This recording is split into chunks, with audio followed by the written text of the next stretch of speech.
જય માતા ખેડૂત મિત્રો, આજે તારીખ 3 માર્ચ 2025 ને આજની સવારની હવામાન અપડેટની અંદર માહિતી મેળવીએ તો ગુજરાતનું હવામાન આગામી 10 દિવસ દરમિયાન કેવું જોવા મળશે, કેવા ફેરફાર આવી શકે છે, સાથે ગુજરાતની અંદર ઉનાળાની શરૂઆત થઈ ચૂકી છે તો રાત્રિનું લઘુત્તમ તાપમાન, દિવસનું મહત્તમ તાપમાન કેવું જોવા મળશે, કેટલા સુધી જવાની સંભાવના છે, કેવી ગરમી જોવા મળશે તેની અપડેટ મેળવીશું. સાથે જ ઝાકળ વરસાદનો રાઉન્ડ અને પવનની ઝડપ અને દિશાની પણ માહિતી આપણે આ વિડીયોની અંદર મેળવીશું. ચેનલમાં નવા હોય તો ચેનલને સબસ્ક્રાઇબ કરી નાખજો અને વિડીયોને લાઈક આપીને તમામ ખેડૂત ભાઈને શેર કરી દેજો.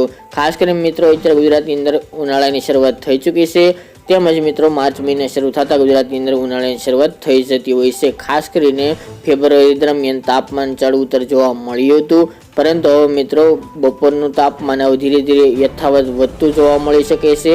છેલ્લા 2 દિવસ દરમિયાનથી તાપમાન થોડું નીચું ચાલી રહ્યું છે, જે વધારો હતો તેમાં સામાન્ય ઘટાડો જોવા મળી રહ્યો છે. પરંતુ મિત્રો જેમ દિવસો આગળ જતા જશે તેમ બપોરનું મહત્તમ તાપમાન ધીરે ધીરે વધતું જોવા મળી શકે છે.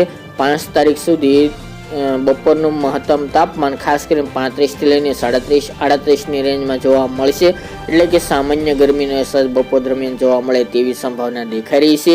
એ પણ અલગ અલગ વિસ્તારો વાઇઝ તાપમાન જોવા મળશે. બાકી મિત્રો 6-7 થી લઈને 10-12 માર્ચ દરમિયાન ઘણા બધા ભાગોની અંદર તાપમાનનો પારો 40 ડિગ્રી આસપાસ પહોંચે તેવી સંભાવના રહેલી છે. આમ જોવા જઈએ તો 10 તારીખ બાદથી ગુજરાતમાં પ્રથમ હીટ વેવનો રાઉન્ડ જોવા મળે અને તાપમાન 40ને પાર પહોંચે તેવી સંભાવના રહેલી છે, જેના કારણે તાપમાન ઉપર જતાં ગરમીનો વધુ પડતો અહેસાસ જોવા મળશે. હાલ ઉકળાટનો હાલ તો કોઈ અહેસાસ નહીં જોવા મળે, પરંતુ તાપમાન ઉપર જતાં ગરમીનો અહેસાસ વધુ જોવા મળે તેવી સંભાવના રહેલી છે.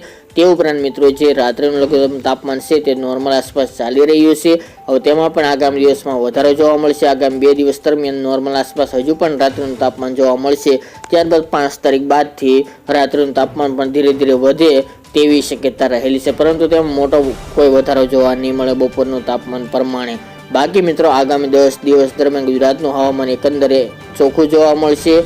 અમુક જગ્યાએ વાદળો જોવા મળી રહ્યા છે, એ પણ 2 દિવસ બાદથી તે પણ હટી જશે. ગુજરાતનું એકંદરે સાવ હવામાન સાવ ચોખ્ખું જોવા મળે તેવી શક્યતા દેખાઈ રહી છે. હમણાં ગુજરાતની અંદર હવામાન પલટો આવે તેવી પણ શક્યતા ખૂબ ઓછી જોવા મળી રહી છે. જો વેસ્ટર્ન ડિસ્ટર્બન્સ પસાર થશે તો ચોક્કસપણે ગુજરાતમાં વાદળો જોવા મળી શકે છે, પરંતુ તેની અપડેટ જો સિસ્ટમ આવશે, પસાર થશે તો અવશ્ય માહિતી આપશું. બાકી મિત્રો વાત રહી ઝાકળ વરસાદની. ઝાકળ વરસાદ અત્યારે સામાન્ય અમુક ભાગોની અંદર જોવા મળી રહ્યો છે. તેની સાથે મિત્રો ધુમ્મસભર્યું વાતાવરણ પણ જોવા મળી રહ્યું છે. કોઈ ભારે ઝાકળ વરસાદની સંભાવના નથી. એ પણ દરિયાકાંઠાના ભાગો જેમાં કચ્છના નલિયા, ભુજ, ભચાઉ, ગાંધીધામ એ વિસ્તાર, દ્વારકા, મોરબી, જામનગર, રાજકોટ, જુનાગઢ, મહુવા એ વિસ્તાર, પોરબંદર સહિતના ભાગોમાં અને ઉત્તરના અમુક વિસ્તારોમાં ઝાકળ વરસાદ જોવા મળશે. સામાન્ય કોઈ જગ્યાએ ધુમ્મસભર્યું વાતાવરણ જોવા મળશે. પવનની ઝડપની વાત કરીએ તો સામાન્ય પવનની ઝડપ જોવા મળશે.